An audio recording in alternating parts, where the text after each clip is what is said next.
Excuse me, do you know why we pulled you over today? Exactly, it's because you're not subscribed. So you better fix that right now, or we're gonna have to take you in. To move to a different topic, because today something else dropped, and it is the iPhone SE reviews, impressions, whatever you want to call it. I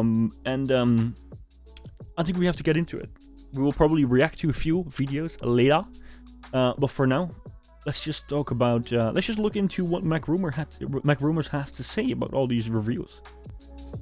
iPhone SE reviews, impressive performance in entire design. First impressions of the third-generation iPhone SE have now been shared by select media outlets and YouTubers, providing a closer look at Apple's latest entry-level iPhone. Reviewers praised the device's improved specifications, but were disappointed with its aging design and lack of night mode. iPhone 13. Slipping into late March. Design, display, and durability. The Verge's Alison Johnson criticized the new iPhone SE's design and display, commenting that it's a tired design straight out of 2017 that makes an already small screen feel even smaller than it could be. Unfortunately, that cutting-edge performance is hampered by the small screen. Yeah, I'm not sure if that's really hampering anything. I mean, most people that buy this device are basically just using it for the basic capabilities of like WhatsApp, maybe iMessage, maybe TikTok, maybe some, I don't know, brief email, some brief shopping. It's not an iPhone that someone is going to use as much as like a power user that probably buys the Pro or the normal lineup, right? The normal line of iPhones. This is basically like a phone that people either use to stay connected, but they still want to have Apple because they have a bunch of features that they want to use and that they like using. They also like the original design of the iPhone. They also don't like spending a lot on a new phone. They like using a phone for multiple years. They like having a phone that's performing in a certain way that they don't have to wait for the phone. The phone is waiting for them. So this is just it's a package of a certain benefits without having to pay a bunch of money. And I feel like most of these people are not watching 4K videos on their iPhone. Mostly because they're not power users. They're like the iPhone SE is not made for someone that's going to use their iPhone all day. It's basically made for a little content consumption. It's basically made to make decent photos. Probably one of the best video camera that person will have in his or her pocket. And it's probably something that they're going to use mostly to stay connected when they need to, right? And not like us that are using their phone to, I don't know, seek any form of distraction during the day. So although it can be used for that, but it has a smaller battery. It indeed has a lower resolution screen. So it's not the right phone for that. You might be better off with buying a iPhone mini if you want stuff like that. But most people that I know with an iPhone SE are basically users that do want great performance when they need to, right? And mostly people that are just using it for, again, staying connected. And staying connected, that could be through iMessage, through, I don't know, like Twitter, some light emails, some light web browsing, like just when they need to. When they absolutely need to, they need to have something that is fast, accurate, and reliable. But it's not like they might use the phone for a combined 1 hour of screen on time. Most of the people that I know that use this device. So if I have 1 day of 1 hour screen on time on my phone, it's time to call the ambulance because I'm probably dying. I am just like I'm losing consciousness somewhere, like probably really slow over the course of an hour. or something. But like it's time. It's time to call an ambulance. It's time to call a doctor because something is wrong, right? So like this is just what I'm saying. I don't feel like this phone is for people that want to watch 4K video or want to have like an OLED screen or like stuff like that. They want the A15. Not if you ask them, but they want the performance of the A15 because it has to be accurate and reliable and fast. Because in the moment, they need to have the phone react to them as fast as possible. They want to use the phone, right, a €500 phone, for about 5 years or as long as possible. So that's why it gets updates for a really long time. And it basically has to have a decent camera, so then when they need to capture something or they are in a moment with family or whatever and they want to have a nice video, they can. It's just about doing things in the moment when you absolutely have to. It's not a power user device. It's just convenience and for that only. So anyways, that's my perspective on it. I'm not sure if you guys have any other perspective on this. Still can't believe a $429 phone has a more powerful chip than the Galaxy Ultra. I mean, don't get me started on that bullshit, okay? Don't get me started. No phone gets this many updates outside of Apple. No price category. No, there's no other phone on the face of the planet of this earth that gets this many software updates. It's like feature software updates, security software updates, firmware updates. There is no phone category, no price category, no brand that gives this many updates to a phone. So I mean, you can start talking about like the resolution of a flipping screen, but most of the people buying the iPhone SE practically do not care. Like, literally, it's not something that they're like, oh, I'm going to spend €600 extra because I want an OLED screen that can do like a little bit more like resolution. No, dude. Like, no people are going to make that step. If they're looking into the iPhone SE, then they practically do not care about like the resolution of the screen. Or if they do, it's not to an extent that they would pay €600 extra. So it's not too important to them. It's not on the balance sheet. It's not too important to them. If you would remove any other feature, they would probably get more pissed off. Unfortunately, that cutting-edge performance is hampered by the small screen. It's not a bad display. It's a 4.7-inch 750x 1334 pixel LCD that gets plenty bright for outdoor use. But you don't get a faster refresh rate, which would make scrolling look a little smoother. You don't get the same pop and twitchiness of old, and it's definitely one of the smallest screens sold on a new smartphone today. Text looks small at the default setting, and you can enlarge it, but that means doing more scrolling. But phone design has moved on in the last 2 years, and the SE has stayed firmly in the past. Given just how many times per day most of us look at our phone screens and interact with them, I think it's fair to demand a little more from your mobile device's screen than the SE is offering. And why? Why? This is a phone for people, and do not do that. That's literally why the screen is not too important, the resolution.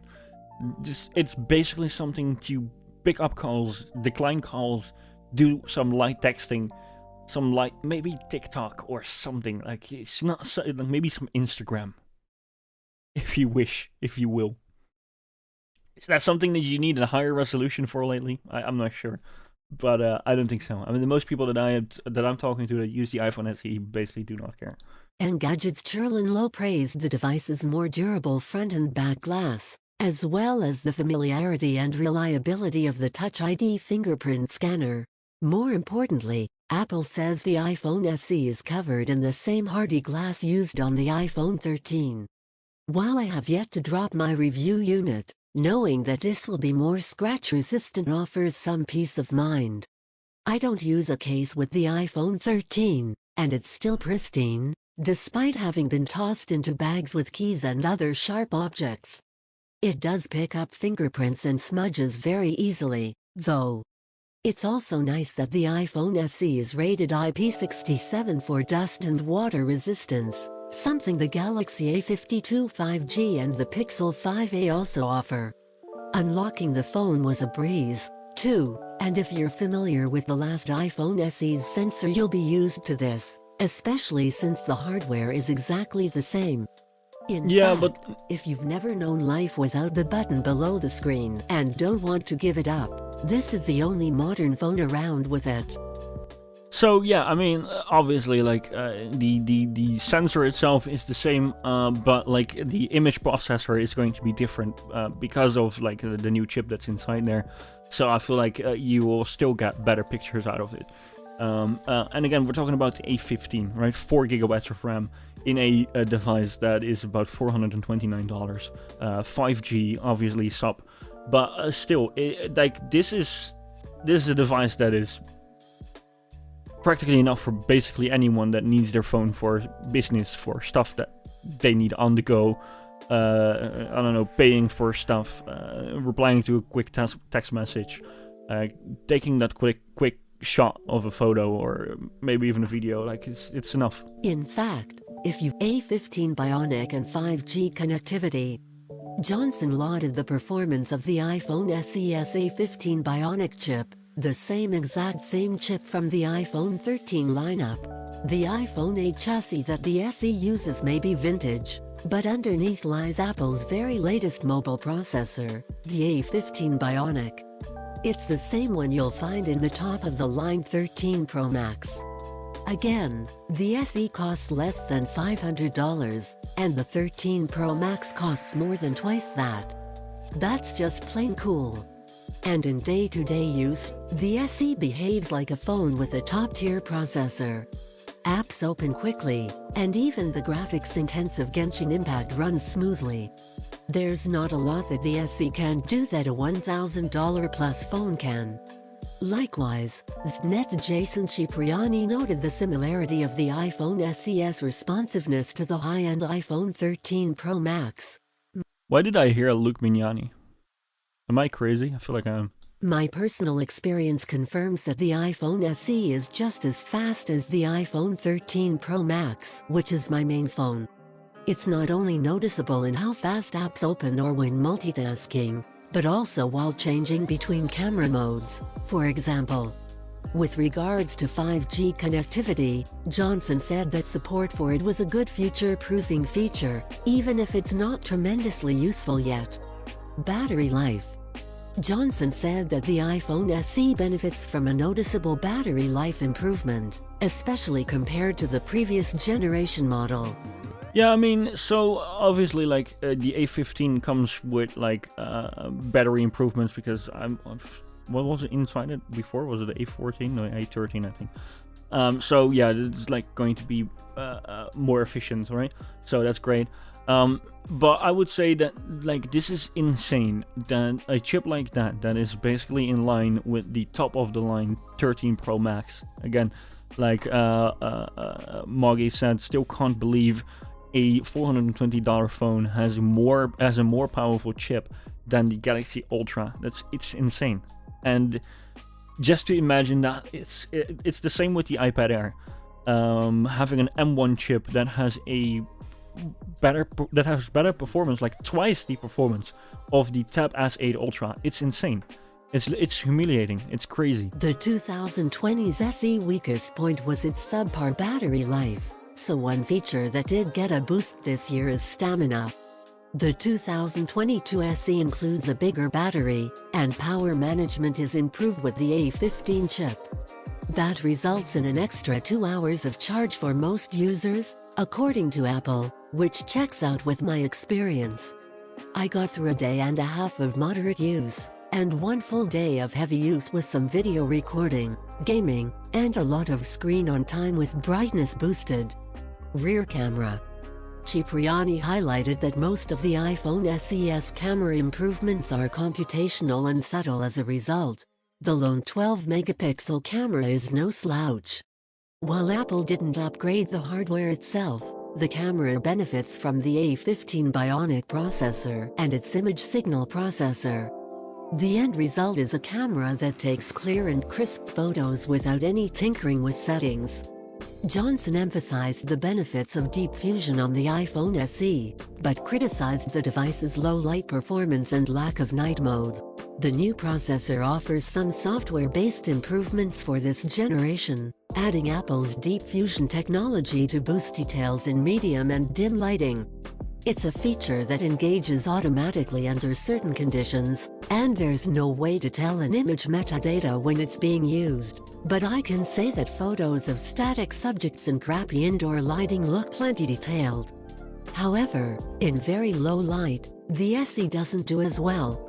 That's because there's no night mode, a feature. Yeah, that is crazy. Why is there no night mode on this device? I feel like is that something that's is that a hardware component that they need? Is it like something in the sensor or in the lens, right? I'm not sure, but like I feel like that would be that would be a game changer, because most of these people would probably, like, even in the evening, right, if they're in a restaurant with a date or something like that, they want to take a picture of the food or something quick, right? I mean, although it's a decent sensor, especially when you're doing video recording, but I think that's a bummer that there is no night mode on it. That's kind of crazy. That's because there's no night mode, a feature available on many other mid-range phones sold in 2022, like the Samsung Galaxy A52 5G, Motorola Moto G Stylus 5G, and of course, the Google Pixel 5a. As a result, images in low light are very dark, and colors look muddled. Night mode on any smartphone has its limitations, and usually isn't very useful for moving subjects. But it's a nice tool to have when conditions are dark and flash isn't an option, and it's a shame that it's not included here. The A15 chip also enables some improved processing for low-light video, which does a good job of removing noise, although clips look fairly soft as a result. Still, mobile video is a strength for Apple, and overall video quality on the SE is excellent considering the price bracket it's in. Yeah, I mean, definitely, right? Like, all these phones with, like, Apple image processing in them, the video is so good. It's like, there is no other device that even comes close. It's crazy. Like, even in this price point, it's absolutely insane. This is a decent summary of most of these reviews, right? I feel like this is, I was surprised by how similar the iPhone SE pictures looks to the iPhone 13 mini. Yeah, I mean, it has the same image processor, right? So, I mean, it makes sense. It makes sense, and the whole phone makes sense, at least if you ask me. It's especially for people that, again, do not use their phone full-time. So, makes sense. Anyways, I'm still not gonna buy it, but this is insane. Yes, it is insane. Delivery time is absolutely sage. I mean, would you look at this? iPhone SE 5G pre-order delivery time slips into late March. Holy shit. I mean, yeah, it was kind of expected, right? Especially with, like, the chip shortage and the popularity of the device. I mean, a lot of people like to shit on the iPhone SE, but I feel like it's one of the most important iPhones that Apple sells, actually. So it's like, people, you can get involved if you want to, but I would recommend you not to, because, like, I feel like this is a very important phone for Apple. But in the United States, yeah, okay, that's interesting, actually. Let me see. Let me see what happens when I want to order this in the Netherlands. iPhone SE. Let's go with a standard color, standard thingy. Can I, we don't want to trace something in, no? Yeah, okay. Well, you can still pick it up if you want to in Amsterdam. Delivery is kind of slipping a little bit. Now let's see if I want to go with this one. Does it change the delivery date? No. Okay, cool. This one. No. Okay, cool. I think they're all available here. That's interesting. Which is good. If you still want it, you can get it. I mean, for this price, dude, I don't feel like you're going to get a better phone for this price. But anyways, maybe it's me. Would you look at this? I wish they did a black, right? That would be insane. This is not black. It's dark-ish, right? It's midnight, kind of blue. But would you look at that? Could you imagine just having this phone completely black? That would be insane. Like matte black, that would be insane. Anyways, that is the iPhone SE.